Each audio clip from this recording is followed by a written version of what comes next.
اسلام آباد کے 2 شعراء باقی ہیں. اب میں دعوت دیتا ہوں ہمارے نامور شاعر جن کو آپ ٹی وی میں دیکھتے بھی ہیں، سنتے بھی ہیں، پہچانتے بھی ہیں، ڈاکٹر انعام الحق جاوید. مزاحیہ شاعری کا سرما بیچنا بڑا مشکل کام ہے، تو کوشش کروں گا 2-4 سلائیاں پیش کرتا ہوں. اگر پہلا قطع ہے، اس کا عنوان ہے مولوی اور مرغ. مولوی اور مرغ میں کلاہ اور کلگی کے علاوہ بھی کئی مماثلتیں پائی جاتی. آپ نے دیکھا ہوگا دونوں میم سے شروع ہوتے ہیں، دونوں اذان دیتے ہیں.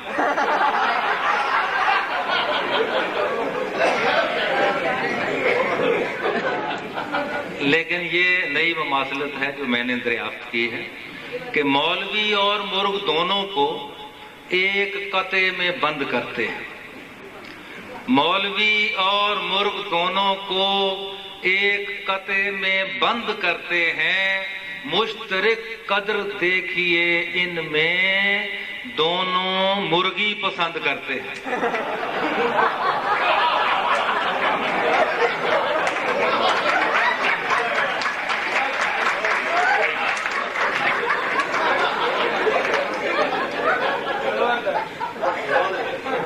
مشترک قدر دیکھیے ان میں، دونوں مرغی پسند کرتے ہیں. اور ایک اور قطع ہے تو پرانا لیکن صورتحال وہی ہے. ہمارے سعودی عرب سے شہزادہ عبداللہ آئے تھے تو پنجاب کے وزیر اعلیٰ نے انہیں ایک فالکن کا تحفہ پیش کیا تھا، وائٹ ایگل، سفید باز. تو اس پر یہ قطع کہا پرویز الہی نے سعودی شاہزادے سے، ماجد اپنے گول ہی رکھ لو، لوگ ماجد دیکھ رہے ہیں نا، شعر نہیں سن رہے. کہا پرویز الہی نے سعودی شاہزادے سے کہ یہ جو فالکن ہے اس کو چٹا باز کہتے ہیں، وائٹ ایگل. پنجاب کے وزیر اعلیٰ ہیں، پنجابی کی بات ابھی آپ نے کی تھی. کہا پرویز الہی نے سعودی شاہزادے سے کہ یہ جو فالکن ہے اس کو چٹا باز کہتے ہیں. وطن واپس پلٹنے پر بس اتنا دھیان رکھیے گا، جو ہم نے پہلے بھیجا تھا اسے شہباز کہتے ہیں.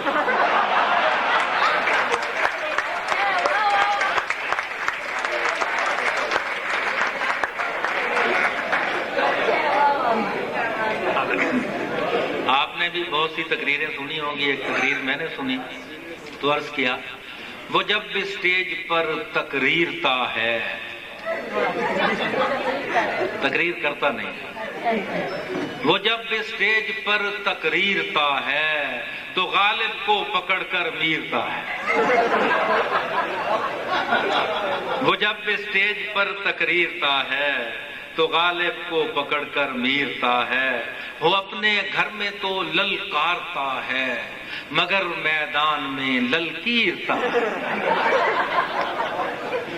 ایک قطع پیش ہے، اس کا عنوان ہے بینکر کا محبوب. بینکر کا محبوب. آنکھ جمع لب، ضرب گال بٹا تل. آنکھ جمع لب ضرب گال بٹا تل، زلف جمع قد نفی چال بٹا دل.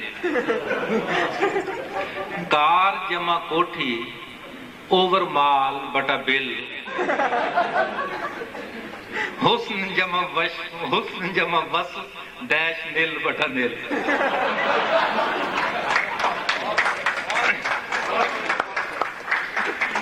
آنکھ جمع لب ضرب گال بٹا تل، زلف جمع قد نفی چال بٹا دل. کار جمع کوٹھی اوور مال بٹا بل، اور حسن جمع وصل ڈیش نل بٹا نل. ایک قطع، ایک شعر. مرغ کاٹ کر میں نے کی جو پیر کی سیوا، مرغ کاٹ کر میں نے کی جو پیر کی سیوا، ایک دم ہوئی گھر میں 4 مرغیاں بیوہ. ایک دم ہوئی گھر میں 4 مرغیاں بیوہ. اور ایک قطع کہ اگرچہ ورد وظیفے میں دھیان رکھتے ہیں اگرچہ ورد وظیفے میں دھیان رکھتے ہیں پر اپنی داڑھی کے اندر مجان رکھتے ہیں. سنبھل کے جائیو خدمت کو ان کے چرنوں میں، بزرگوار امنگیں جوان رکھتے ہیں. بزرگوار امنگیں جوان رکھتے ہیں. ادھر ناکے پہ ناکا چل رہا ہے، ادھر ڈاکے پہ ڈاکا چل رہا ہے. ادھر منصوبہ بندی کے ہیں چرچے، ادھر کاکے پہ کاکا چل رہا ہے. تھوڑا سا اب میاں بیوی کے حوالے سے کہ ضیاء الحق قاسمی صاحب نے بھی شروع میں ذکر کیا، اور یہ بالعموم کہا بھی جاتا ہے کہ مزاحیہ شاعر جو ہیں یہ میاں بیوی کو بہت موضوع بناتے ہیں. تو میں یہ کہتا ہوں کہ یہ جو سنجیدہ شاعری ہے یہ محبوبہ کے ارد گرد گھومتی ہے، اور جو مزاحیہ شاعری ہے یہ منقوحہ کے ارد گرد گھومتی ہے. اور میاں بیوی دنیا کا بہت بڑا رشتہ ہے، بلکہ وہ واحد غیر خونی رشتہ ہے جس سے تمام خونی رشتے جنم لیتے ہیں. تو یہ کوئی چھوٹا موضوع نہیں ہے. مزاح نگاروں نے اگر چنا ہے تو کوئی ایسی غلط بات نہیں کی. ایک قطعہ پیش کرتا ہوں، اس کا عنوان ہے شوہرانہ عشق. یہ تمہیز ضروری تھی اس سے پہلے اپنی بچت کے لیے. شوہرانہ عشق، جو یہ کہے کہ وہ بیوی سے عشق کرتا ہے، جو یہ کہے کہ وہ بیوی سے عشق کرتا ہے تو پوچھ لیجئے اس سے کہ کس کی بیوی سے.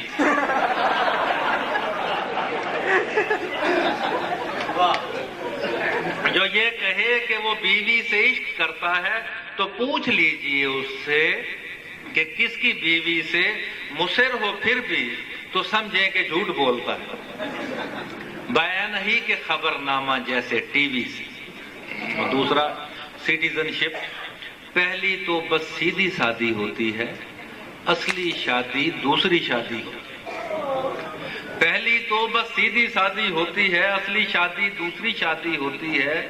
دونوں کی تاثیر میں فرق نمایاں ہے، بینگن گرم اور گوبھی بادی ہوتی ہے. اور ایک قطعہ اسی حوالے سے اور کہ نصف بہتر کو سمجھ لوں جو اگر 1/2، نصف بہتر کو سمجھ لوں جو اگر 1/2، پھر تو ٹوپی میں ہی رہ جائے گا سر 1/2. اور بیویاں بچ نہیں سکتی کبھی شر سے، ان کے لفظ شوہر میں ہی موجود ہے شر 1/2. بیویاں بچ نہیں سکتی کبھی شر سے، ان کے لفظ شوہر میں ہی موجود ہے شر 1/2. اور ایک قطعہ کہ یہ چھوٹے چھوٹے گھر بنائے تھے ایک دفعہ وزیر اعظم صاحب ہمارے تھے، تو انہوں نے چھوٹی گاڑیاں اور 2 مرلے کے گھر تھے. تو اس پہ یہ عرض کیا کہ چھوٹے گھر میں ہے یہ پہلے دن کی بات، چھوٹے گھر میں ہے یہ پہلے دن کی بات، لیکن ایسی ہے کہ کیا بتلائیے. میں نے بیوی سے کہا سنیے ذرا، فٹ پڑوسن بول اٹھی فرمائیے. ذرا توجہ نال.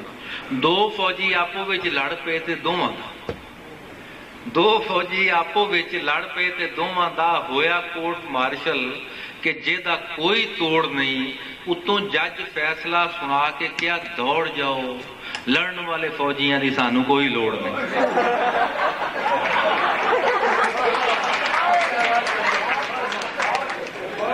سفر فہم ہے آپ، بہت مہربانی. ایک آخر 4-5 شعر پنجابی دے. اس کا عنوان ہے ڈائٹنگ.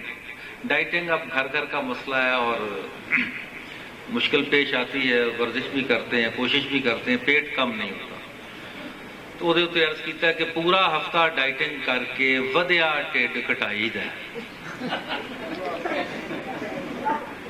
پورا ہفتہ ڈائٹنگ کر کے ودیا ٹھڈ کٹائی دا تے پھر ایک مفت دی دعوت کھا کے اوتھے ہی لے آئی.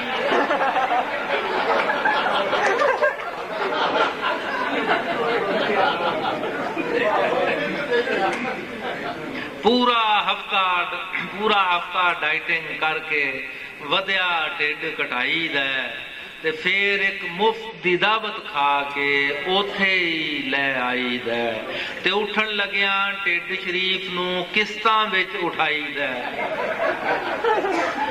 اٹھن لگیاں ٹھڈ شریف نو قسطاں وچ اٹھائی دا تے بیٹھن لگیاں میز دے اتے اینوں وکھ بٹھائی دا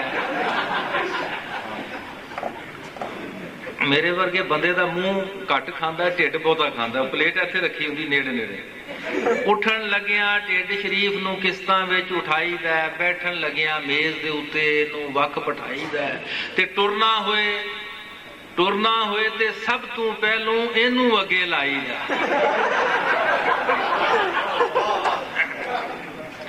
ٹرنا ہوئے تے سب تو پہلوں اینوں اگے لائی دا تے رکنا ہوئے تے ایدا سارا زور بریک بنائی دا تے چھوٹے چھوٹے بچیاں کولوں ٹھڈل تک اخوائی دا تے چھاتی دی تھاں چھاتی کتھے ٹھڈ نال ٹھڈ ملائی دا خواتین حضرات اللہ تعالیٰ نے ہر بندے دے نال ایک ٹھڈ لایا ہوا میں ایک باری سڑک تے ایک ٹھڈ ویکھیا جے دے نال بندہ لگا ہے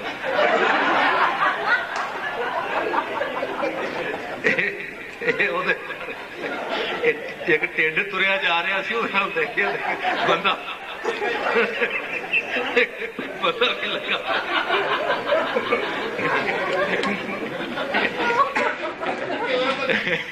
چھوٹے چھوٹے بچیاں کولوں ٹھڈل تک اخوائی دا چھاتی دی تھاں چھاتی دے نال چھاتی دی تھاں ٹھڈ نال ٹھڈ ملائی دا تے سارے جگ تو وکھری جاگ تے وکھرا کونڈا لائی دا سارے جگ تو وکھری جاگ تے وکھرا کونڈا لائی دا دودھ دے اتوں لسی پی کے ٹھڈ وچ دہی جمائی دا اپنی فیکٹری لائی ہے دودھ دے اتوں لسی پی کے ٹھڈ وچ دہی جمائی دا تے شیر سنو 15 مرلے دے اس گھیر نو ویکھ کے جد گھبرائی دا 15 مرلے دے اس گھیر نو ویکھ کے جد گھبرائی دا اسی ویلے کار چ بیٹھ کے پیدل سیر نو جائی اسی ویلے کار چ بیٹھ کے پیدل سیر نو جائی دا تے آخری شیر ہے کہ کی دساں میں دنیا تو یہ مٹکا کنج لکائی دا ہے لمبی چوڑی ستھن اتے کھلا چگا پائی دا